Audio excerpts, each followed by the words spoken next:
এই সুন্দরী নারী ১০০ বছরের উপর এই জায়গাতে শুয়ে আছে। আবহাওয়া অনেক গরম হওয়াতে অবশেষে সে জেগে উঠল।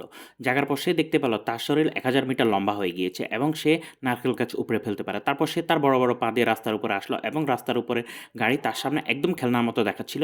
গাড়ির ড্রাইভাররা তাকে দেখার লোভ সামলাতে পারেনি। এদিকে ওই নারী মনের সুখে গুনগুন করছিল। কিছু দূর চলার পর তার অনেক পিপাসা পেল এবং সে একটি পানির ট্যাঙ্কি দেখতে পেল এবং সে পানির ট্যাঙ্কি উঠিয়ে পানি পান করল। তারপর পানি পান করার পর সে বিল্ডিংয়ের পাশ দিয়ে যাচ্ছিল এবং বিল্ডিংয়ের কাছে এসে তার ঠোঁটে লিপস্টিক চেক করার কথা ভুলতে পারল না সে। তারপর সে তার গরম লাগাতে সে তার লম্বা পা দিয়ে একটি বড় রাস্তা পার হয়ে গেল এবং সমুদ্রের তীরের দিকে যেতে লাগলো এবং খুশি মনে পানির সাথে খেলতে লাগলো। কিন্তু সে জানতো না তাকে লাইভ সম্প্রচার করা হচ্ছিল এবং বড় পর্দায় দেখানো হচ্ছিল।